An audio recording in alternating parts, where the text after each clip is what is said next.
Olá, gente, tudo bem? Eu me chamo Erlon, eu sou do curso de Ciências Contábeis da UES e, bem, eu vou fazer hoje aqui a apresentação de um trabalho de TGA, Teoria Geral da Administração, e o nosso professor, o Plácido, ele designou que a gente justamente falasse sobre uma empresa da nossa escolha e colocasse alguns pontos e objetivos de melhoria da empresa. A empresa que a gente acabou designando para falar sobre vai ser justamente a Casa Pio, que é uma empresa que é consolidada aqui no Ceará sobre a questão de vendas de calçados. Essa empresa ela tem mais de 94 anos, né? No caso tem 94 anos. Ela foi fundada em 1928. A primeira loja foi na rua Major Facundo. E justamente o fundador, o Pio Rodrigues, ele já tinha uma boa experiência no ramo antes de justamente fazer a fundação da Casa Pio. Em 1975 houve uma transição que a empresa justamente passou a ser dirigida pelo Clóvis Rolim, que era justamente o filho dele e também então diretor do grupo da C. Rolim, né? E logo pouco após essa questão houve uma nova mudança em 77, que justamente a empresa passou a ser dirigida pelo Clóvis Rolim Júnior e também pelo Eduardo Rodrigues Rolim, que no caso era uma terceira geração, né? Que no caso é uma empresa realmente de família, que vai passando de geração após geração, e essa foi a terceira geração. Após essa caminhada chegaram à quarta geração, né, da empresa, que é a que está atualmente na administração, que no caso são o Clóvis Neto e o Sérgio Rolim.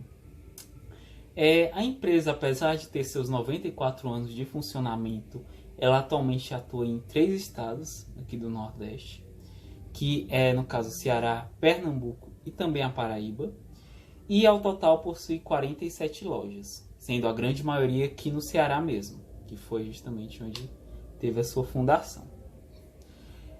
Aqui eu coloquei alguns exemplos de outras empresas que pertencem ao grupo Serrolim, que algumas são bem conhecidas, né? Que é a própria Serrolim, que é, digamos que a Casa Pio é justamente voltada para os calçados, a Serrolim é justamente a loja voltada para as roupas, né? Mas em geral. Também temos a Serrolim Engenharia, temos a Crasa, conhecidíssima, concessionária de veículos, né? E um dos empreendimentos mais recentes é justamente o Del Passeio, que também é um shopping bem conhecido aqui da nossa cidade, né? Aqui eu coloquei essa observação, né, meio com a interrogação, para vocês mesmos responderem aí nos comentários a respeito dessa questão, né? Se indagarem a respeito disso, que é sobre se a Casa Pio é uma empresa parada no tempo. O porquê que eu coloquei essa observação, né? Apesar de estarmos em pleno 2022, a Casa Pio ela ainda trabalha com bastante coisas antigas e também ainda não entrou no mercado online, né? O famoso mercado de e-commerce, que hoje tem várias empresas consagradas, muitas empresas se adaptaram a isso, principalmente por conta da pandemia, né? Que a pandemia a gente sabe que infelizmente fez com que muitas empresas acabassem fechando as portas, e as empresas que conseguiram realmente ter uma desenvoltura melhor e superar a pandemia da Covid-19 de uma forma mais eficiente foram justamente essas empresas que voltaram suas vendas para a questão do e-commerce. Então, a Casa Pio, infelizmente, não foi uma delas. Ela justamente acabou passando cerca de 70 dias com as portas fechadas, né? E que justamente isso ocorreu entre março e junho de 2020, foi justamente quando a pandemia acabou vindo para cá, para o Brasil, né? E alcançando a maioria dos estados. E com isso, acabou que boa parte das suas vendas, que eram feitas no carnê, que é inclusive até um método meio arcaico, entre aspas, de ser utilizado, né, em pleno 2022, justamente acabaram sendo interrompidos todos os pagamentos. E os carnês, ainda hoje mesmo, eles são cerca de 50% da receita de vendas da Casa Pio, né? Então é realmente um valor, uma porcentagem muito considerável, né? 50% do capital que eles obtêm na loja da Casa Pio é justamente vindo dos carnês. e que justamente teve vários números de inadimplentes e que justamente parou mesmo, cessou a questão do recebimento dos carnês durante 6 meses das pandemias, né, do início da pandemia. Bem, também eu coloquei uma observação bem interessante aqui, né, porque a Casa Pio ela já foi um dos maiores arrecadadores de ICMS do Estado. Isso aconteceu, inclusive, até em 2 anos seguidos, 2010 e 2011, não me engano. E justamente aconteceu essa questão infeliz, né, porque realmente já vinha acontecendo o decaimento, sim, a gente pode dizer a decadência, por conta da questão de não se atualizarem para o mercado já virtual, antes mesmo da pandemia, né? E que acabou se agravando mais ainda por conta da pandemia da Covid-19. Sobre essa questão eu coloquei justamente alguns pontos que poderiam ser colocados, né, para poder contornar essa situação em geral. Como 2 objetivos estratégicos e também principais, eu coloquei justamente a criação de um setor de venda de e-commerce, e também a modernização da forma de pagamento, porque realmente a questão de vendas por carnês é muito, muito ultrapassada. A gente está num tempo que a gente está trabalhando com vendas de criptomoedas em mercados online, que, poxa, é mercado totalmente online, de até mesmo itens online. Então é algo que se torna bem defasado essa questão do carnê. Eu deixo até uma observação aqui que o vice-presidente do grupo, Clóvis Rolim, ele falou que era uma alternativa que eles colocavam para atender classes mais baixas, né? Classe B, principalmente C e D, mas eu não acho uma questão muito plausível, uma afirmação muito plausível em relação a isso, porque a gente sabe que hoje em dia, com a expansão dos bancos digitais e cartões mais acessíveis, né? Cartões de crédito mesmo, até mesmo para pessoas que já estão negativadas, então acho que isso não se torna uma questão muito plausível de venda. Fora que acaba que a questão dos calotes acaba aumentando também para esse tipo de mercado, né? Que no caso é os carnês. A gente sabe que infelizmente ainda não tem uma questão tão efetiva ainda. A gente sabe que tem gente que acaba ficando negativada fora do radar. Bem, outra coisa que eu botei como um objetivo principal, que eu achei bem interessante, foi justamente buscar formas eficientes de estruturação. Por quê? É uma empresa que, como eu havia informado, tem 94 anos. Para estar atuando apenas em 3 estados, é realmente bem complicado. É bem, talvez até inexplicável, né? Porque a gente sabe que uma empresa com tanto tempo assim já poderia ter tomado no mínimo o Nordeste inteiro, assim, ter lojas em todo o Nordeste, uma boa distribuição. Então é realmente algo bem incompreensível, bem que eu posso colocar normal mesmo, ainda está atuando somente nesses 3 estados, né? Enfim, eu coloquei também aqui outros objetivos táticos, né, que no caso são 4 objetivos táticos que também poderiam auxiliar a empresa. Uma delas é a melhoria no marketing. Um dos pontos que eu coloquei é justamente o jingle do Papo é Pio, que não vou exibir aqui em respeito aos nossos telespectadores, mas que justamente vem sendo usado há cerca de 38 anos, tá? Brincadeiras à parte, tá, gente? Eu acho que toda criança já cresce sem estar acostumado com esse jingle, né? Desde que foi criado, então é algo que vem mesmo da cultura mesmo do cearense, já essa música. Bem, além dessa questão, eu coloquei também a respeito do site, que pelo que eu vi, tanto o site como redes sociais são bem defasados, infelizmente. O site em si não se atualiza há cerca de 3 anos, e as próprias redes sociais acabam bem paradas também. Pouco movimento, poucas atualizações, poucas informações sobre promoções. Mas enfim, eu vou me aprofundar mais nesse tema mais à frente nos próximos tópicos. Eu coloquei também a respeito da fabricação de produtos próprios, né? Porque muitas dessas lojas já têm sua própria produção interna também, né? Para justamente crescer o nome da marca. Tem muitos pontos positivos que causam uma fabricação da própria empresa. Então essa é uma questão que também eles poderiam expandir e acabam que não aproveitam esse ponto.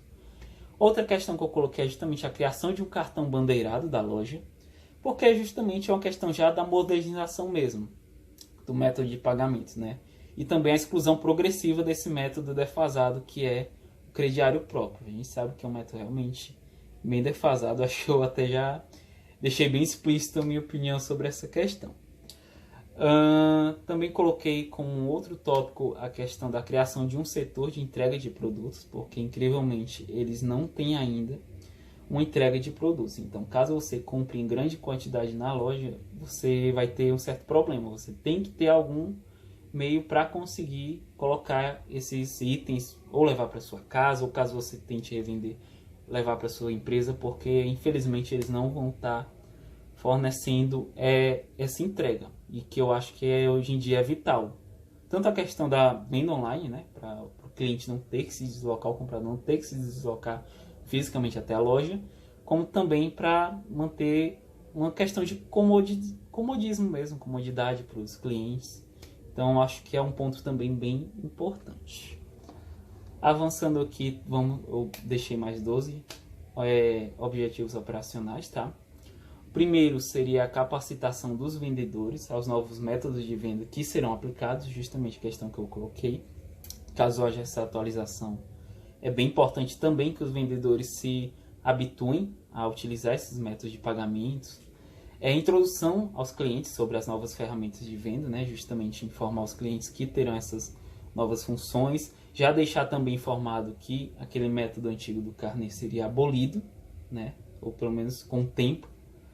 E também coloquei como outro ponto a criação de um setor para a promotoria de cadastro de cartões, porque obviamente se a gente vai abrir um setor de vendas, né, de novas ferramentas, ter o cartão próprio é muito importante, como eu coloquei lá no objetivo tático, e também seria importante a promoção desse cartão, né, para justamente os clientes já estarem cientes. Também haveria a questão da proteção contra clientes inadimplentes, né? Então realmente é importante.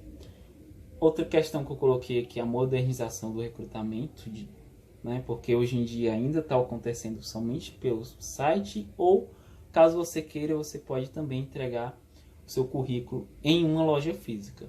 O que hoje em dia também acaba sendo bem estranho, né? Pelo site ainda é compreensível, ainda tem uma aba lá que você pode fazer isso, que foi criado, né? Mas não ter a utilização das ferramentas hoje em dia, como o LinkedIn, como o Google, essas empresas, esses sites justamente de recrutamento, é algo que impacta bastante negativamente, eu acredito, porque a gente sabe que, querendo ou não, não que seja de regra isso, mas você tem um alcance maior, geralmente por esses meios, por essas redes sociais, por essas ferramentas que hoje em dia estão disponíveis para a gente, né? Coloquei outro ponto, facilitar o acesso dos vendedores ao estoque. Eu acho que isso aqui deveria ser aplicado para absolutamente todas as empresas de calçados, né? Ou de estoque em geral de vendas, porque a gente sabe que por algum motivo eles tendem a colocar isso no último andar de um prédio, porque a gente vê pelos coitados dos vendedores que na maioria das vezes, na hora que vão pegar um produto em estoque, demoram bastante, e a gente vê que geralmente o estoque é colocado em um local pouco acessível para eles, um local de difícil acesso, que tem aqui muitas escadarias, que tem que se deslocar bastante para chegar aquele produto de um determinado tipo ou tamanho, e isso é complicado, acaba não sendo muito eficiente, né? Também a gente pode falar sobre esse mesmo ponto aqui do estoque, uma questão de mapeamento mesmo de cada produto, onde cada produto está localizado, o tamanho. É uma questão mais organizacional mesmo a respeito do estoque, que também ajudaria bastante, mas eu sei que na maioria dessas lojas acaba não tendo. Bem, treinamentos periódicos de atendimento ao cliente, eu acho que isso aqui também é algo meio que geral para todas as empresas, deveriam ter. Todas as empresas que trabalham com atendimento ao cliente deveriam ter treinamentos periódicos de forma mais eficiente de tratar o cliente, né, de uma forma mais adequada, educada, porque a gente sabe que o cliente, o vendedor em si, ele é a porta de entrada para o cliente querer comprar ou não aquele produto na loja. Tanto a questão da vitrine, né, de como está o produto exibido, o preço, mas também a forma que o cliente é tratado também influencia bastante nesse ponto. Engajamento em projetos sustentáveis na fabricação, ou então Eu coloquei na fabricação especificamente, mas pode ser em outras questões também. Incentivar compras de fabricantes que trabalhem de forma mais sustentável nesse ponto. Eu achei bem interessante também essa questão.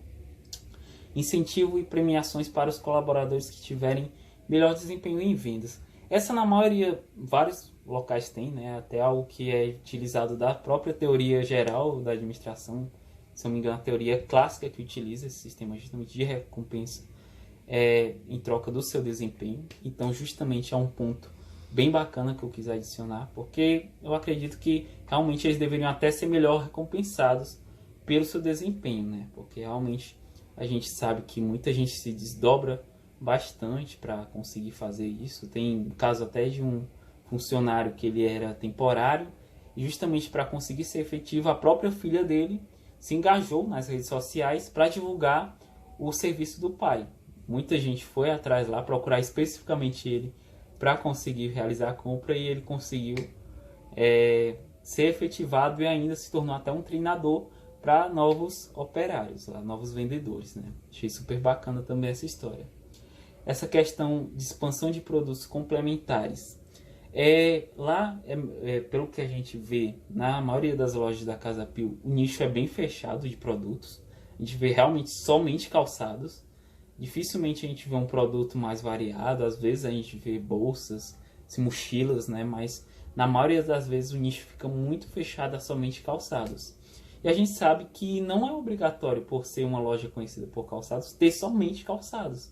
Poderia ter, por exemplo, alguns artigos esportivos, coisas desse tipo, como por exemplo uma bola de futebol, uma luva de boxe, que a gente sabe que tem muitas lojas que hoje em dia, até sapatarias mesmo, que também tem esses artigos. O próprio Bambam Calçado a gente já vê lá que já tem uma parcialmente de artigos que possui isso, luva de boxe, saco de pancada, todo o equipamento para o esporte em geral. E tem lá também que a gente pode até pegar da economia como se fosse realmente um bem complementar, né, dessa questão.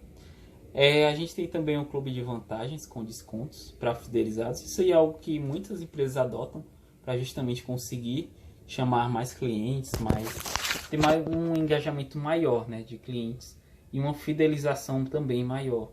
Então acho também algo bacana a ser adicionado. Um maior engajamento nas redes sociais, porque infelizmente é bem parada a rede social, como até já havia comentado anteriormente. Então realmente precisa de uma equipe de marketing assim, que realmente trabalhe em cima disso, porque a gente sabe que hoje em dia o marketing está se tornando realmente a alma do negócio.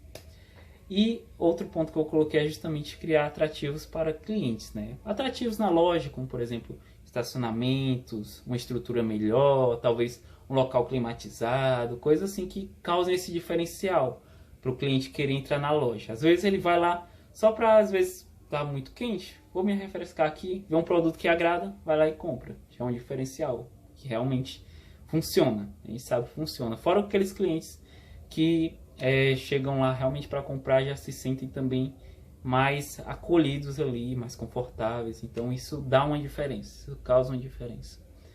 E eu acho que é isso. Aqui eu coloquei alguns exemplos, tá, gente, de outras empresas que eu considero que o e-commerce deles funciona de forma bem mais efetiva, tá? Eu coloquei a Pague Menos, a Magalu e a Americanas, que realmente são pioneiras aqui.